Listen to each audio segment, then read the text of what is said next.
أنا لست صوفيا أطوف بقبة أنا لست ممن يدخل القبر مسجدي ولست يهوديا ولست برافضي والرافضي في الأصل كالمتهودي أنا لست تكفيري ولست بخارجي يرى مؤمنا بالله مرتد ملحدي. Et le prophète sallallahu alayhi wa sallam, il perdra sa mère devant ses yeux. Donc imaginez un peu cette épreuve-là. Le prophète sallallahu alayhi wa sallam, il subit une autre épreuve. Il est né orphelin. Il est né sans son père. Imaginez psychologiquement déjà l'épreuve qu'Allah subhanahu wa ta'ala a décidé de lui mettre sur sa route. Âgé de 6 ans, il perd sa mère devant ses yeux. C'est un futur prophète. Mais à ce moment-là, c'est un homme. Et même après être devenu prophète, ça reste un homme. Il a des sentiments. Donc imaginez cette épreuve-là, qui ne le poussera pas à la rébellion envers son créateur. Il est éprouvé comme personne. Avant de naître, il perd son père. Et à 6 ans, il perd sa mère. Allah subhanahu wa ta'ala, il l'éprouve énormément. Parce que c'est un prophète. Et Allah subhanahu wa ta'ala, il éprouve les gens selon leur foi. Le prophète sallallahu alayhi wa sallam, il nous le dit. Il nous le dira plus tard. Il nous le dira. Inna Allah idha ahabba qawman ibtalahum. Allah, lorsqu'il aime un peuple, il l'éprouve. Et ça se comprend aussi à l'échelle individuelle. Allah, lorsqu'il aime quelqu'un, il l'éprouve. C'est pour ça que tu trouves les plus éprouvés, ce sont les prophètes.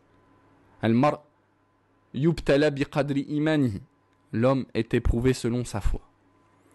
Tu vois, le prophète sallallahu alayhi wa sallam, ça ne l'a pas poussé ces épreuves-là à désespérer de la miséricorde d'Allah, ou pire encore, à se rebeller par rapport à ce qu'Allah a décrété pour lui. Non. Tu vois patient, subhanallah.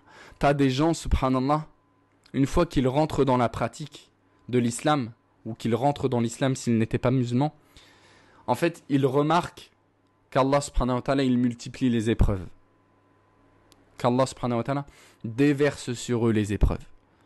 Et moi, j'en vois souvent qui viennent se confier, qui disent, Islam, depuis que je pratique l'islam, Allah, il fait, j'ai l'impression, c'est bien de rappeler que c'est son impression, qu'Allah, il fait que de m'éprouver. Mais je lui dis, mais tu t'attendais à quoi en fait en embrassant l'islam? Tu t'attendais à quoi lorsqu'Allah subhanahu wa ta'ala t'a donné ce cadeau qui n'a pas de prix de devenir musulman, de naître musulman? Tu t'attendais à quoi lorsque Allah subhanahu wa ta'ala t'a donné ce cadeau d'être sur la sunna? Tu t'attendais à ce qu'on te déroule le tapis rouge, que tu n'aies aucune épreuve? Non, au contraire, tu auras de plus en plus d'épreuves.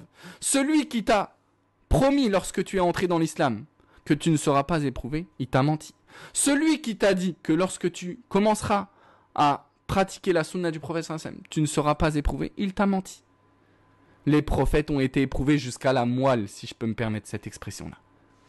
Tu penses que toi, tu ne seras pas éprouvé? Ahasiban nas an yaqulu an yutraku an yaqulu amanna wa hum la yuftanun, ce verset que l'on connaît tous. Est-ce que les gens pensent qu'on les laissera dire nous croyons sans les éprouver? Est-ce que tu penses qu'on te laissera dire que tu crois, moi je suis croyant, sans qu'Allah il t'éprouve? Allah il t'éprouvera jusqu'à qu'on extrait et qu'on fasse apparaître l'élite de l'élite, les vrais croyants, les vrais patients, les vrais endurants. On ne devient quelqu'un qu'après avoir enduré tout type d'épreuves. C'est là qu'on forge quelqu'un. C'est par les épreuves qu'on se forge. C'est comme ça. C'est comme ça. Et puis, bon, tout à l'heure, j'ai bien fait de dire ils ressentent qu'ils sont de plus en plus éprouvés depuis qu'ils pratiquent. Mais des fois, en vrai, c'est peut-être une fixation qu'ils se font.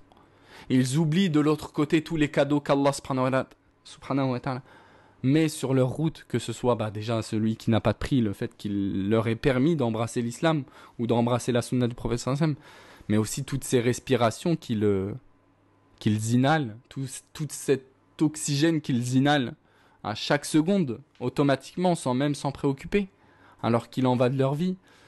Toutes ces articulations qu'Allah subhanahu wa ta'ala leur a octroyées comme cadeau. C'est pour ça que le prophète sallallahu alayhi wa sallam, il nous dit que pour chaque articulation, on devrait remercier Allah par une glorification. Et il suffit que tu pries 2 unités de prière dans le début de journée pour avoir techniquement remercié Allah subhanahu wa ta'ala pour chaque articulation de ton corps. Tu remarques pas tous ces bienfaits qu'Allah subhanahu wa ta'ala te donne chaque jour. Mais le problème, c'est que l'homme, il a tendance à faire fixation sur les épreuves plutôt que les cadeaux. Mais bon, même si c'est vrai, même si effectivement tu as beaucoup d'épreuves, depuis que tu as embrassé la sunna, depuis qu'Allah il t'a permis de découvrir la sunna, patiente. Tu veux qu'on te dise quoi de toute façon? Tu veux qu'on te dise quoi? Tu penses vraiment que la solution, c'est de rejeter ta connaissance de la sunna, de rejeter la sunna ou l'islam? Tu n'en serais que plus malheureux après. Des gens l'ont fait, ils te disent, je suis malheureux. Je suis tout sauf heureux maintenant. Avant, j'avais pour me consoler dans ces épreuves-là le fait que j'étais un croyant et que tout ce qui arrive au croyant, c'est un bien pour lui, que ce soit l'aisance ou l'adversité. Ajaban li amril mu'min, le prophète sallallahu alayhi wa sallam nous dit qu'est étonnante la situation du musulman, du croyant. Amruhu kulluhu khayr. Tout ce qui lui arrive, c'est forcément un bien pour lui, subhanallah. In asabathu darra sabara. S'il est touché par un mal, il patiente. Fakana dhalika khayran la. C'est un bien pour lui de patienter. Il est récompensé. Allah, il te paye lorsque tu patientes sur son épreuve qu'il a mise sur ta route. Il te paye, c'est-à-dire de manière imagée, il te récompense. Il pourrait ne pas te récompenser en admettant que c'est totalement normal que tu acceptes ce qu'Allah a décrété pour toi, que tu ne chouines pas, sans chouiner, sans te récompenser, c'est ton devoir, c'est tout, c'est comme ça. Que ça serait pas injuste de la part d'Allah, mais non. Allah, il t'éprouve, et si tu réagis bien, ça veut seulement dire que tu patientes, que tu acceptes, voilà quoi, que tu ne te prends pas de colère envers Allah, ou que tu ne comptes pas, du coup, dommage, faire dos à la foi et à l'obéissance à Allah, en pensant que tu vas retrouver ta vie soi-disant heureuse d'avant, qui était remplie de mélancolie, remplie de détresse, remplie d'anxiété, mais juste à oublier. Mais en plus de ça, Allah, il te récompense en fait.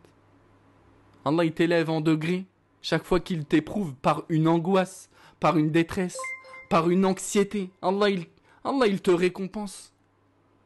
Juste, tu sais, ce petit malaise que tu as en toi, ce petit coup de blues que tu as en toi quelquefois en te réveillant ou après avoir fait ceci ou cela. Allah, il te récompense pour ça. Il pardonne de tes péchés chaque fois qu'il t'inflige la moindre épreuve. Et la moindre épreuve, toi, quand je te dis épreuve, tu penses, je sais pas moi, à un truc vraiment grave. Mais même l'épine qui te plante, qui se plante dans ton doigt, la petite épine, la petite piqûre de moustique, hein, qui est d'actualité dans cette période printanière. Allah, il te pardonne des péchés en fait. En fonction de l'épreuve que tu as subie, Allah, il pardonne de tes péchés. En vrai, t'es gagnant, quoi qu'il en soit. Et si c'est un bien qui te touche, tu remercies Allah. Et c'est un bien pour toi. Qu'est-ce que tu veux de plus?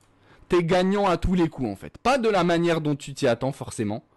Parce qu'effectivement, fait partie de la sagesse d'Allah subhanahu wa ta'ala dans cette vie-là, qui n'est autre qu'un contrôle, de devoir te priver, te donner et te reprendre. Parce qu'il faut voir celui qui va réussir. Il faut qu'on mette des difficultés, des questions pas pièges, parce qu'Allah t'a donné la réponse. T'as juste à patienter. C'est ça la réponse à cette question-là, à cet examen. Allah, il t'a donné un contrôle ici-bas, et en plus de ça, il t'a donné les réponses aux questions. C'est même pas un examen auquel il te donne les questions comme on peut en avoir ici-bas et t'as pas les réponses. Tu devais réviser, c'est tout. Non, Allah, il te donne les réponses. Sauf que toi, tu veux pas répondre correctement. C'est ton problème. Ne blâme que ta propre personne. أرجو النجاة ولن تسلك مسالكها إن السفينة لا تجري على اليبس أنا لست صوفيا أطوف بقبة